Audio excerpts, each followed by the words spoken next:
A abertura da embaixada americana em Jerusalém nesta segunda-feira foi marcada por uma série de protestos na faixa de Gaza. Pelo menos 55 palestinos morreram e mais de 1.000 ficaram feridos durante os confrontos com o exército de Israel.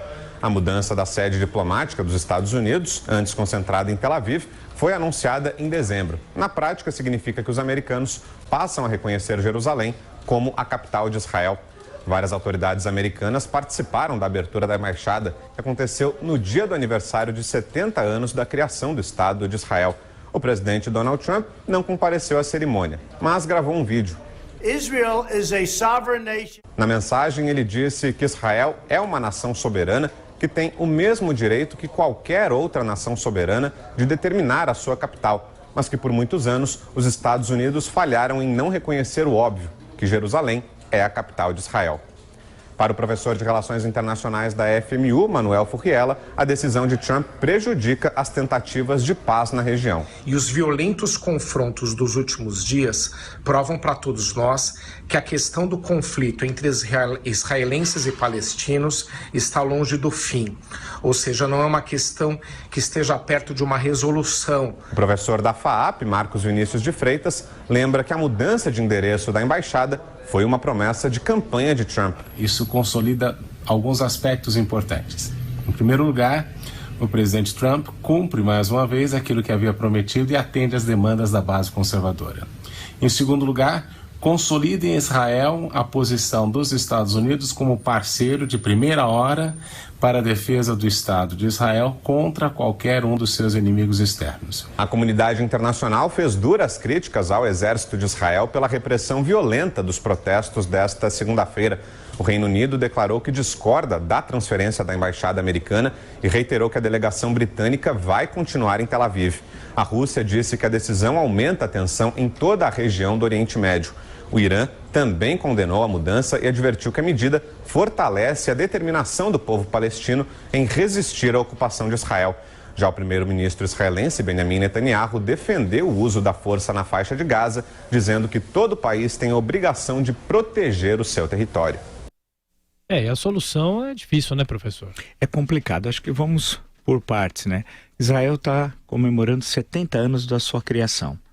Israel é a única democracia no Oriente Médio, com alternância de poder, com ampla liberdade partidária, com ampla liberdade aos cidadãos israelenses, que não são somente os judeus. Por exemplo, os drusos têm plena cidadania em Israel. Inclusive, recentemente, não sei se continua, o embaixador de Israel no Brasil não é um judeu, mas é um druso.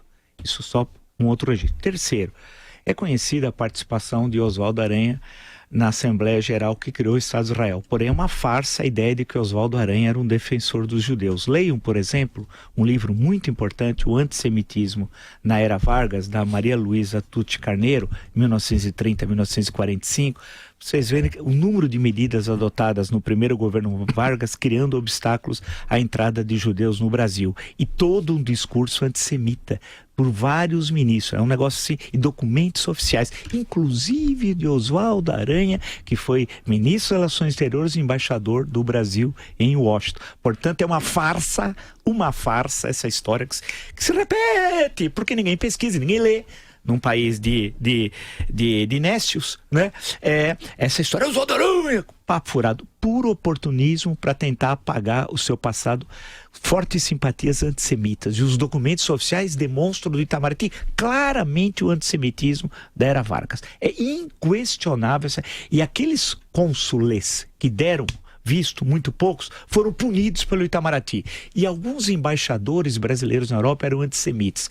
Exemplo de diplomatas do Itamaraty que agiram em defesa dos judeus, um célebre escritor, Guimarães Rosa, por exemplo. Né? Enquanto outros foram colaboradores indiretos dos nazistas, muitos dentro do Itamaraty. Por outro lado, em relação ao incidente, é muito triste ver o que ocorreu. São 58 mortos, e não se pode dizer que esses 58 mortos sejam do Hamas. Não, mas eles estavam invadindo. Não, o episódio é o seguinte: tem a fronteira aqui. A fronteira está aqui.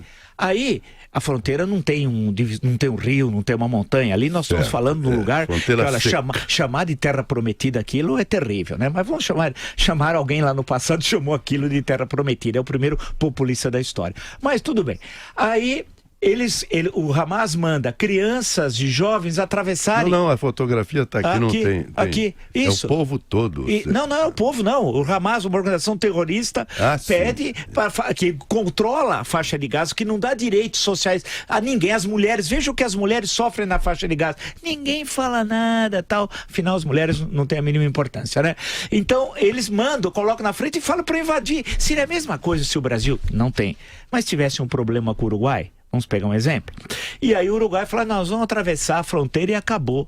Você tem a resistência das Forças Armadas do país que está sendo invadido de forma pacífica, mas está histórico de 2.000 anos. 5.000 anos. Não, na faixa de Gaza. O Estado de Israel existe há 70 anos. Isso aí eu expliquei.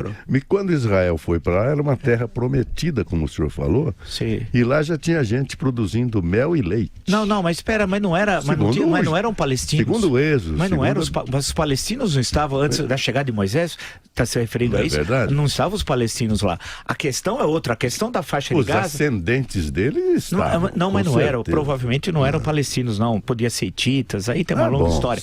Agora, é uma longa história. A questão que se coloca, creio, é que você tem um Estado ali a faixa de Gaza, hoje é controle de um grupo terrorista. A ONU tem que resolver, professor.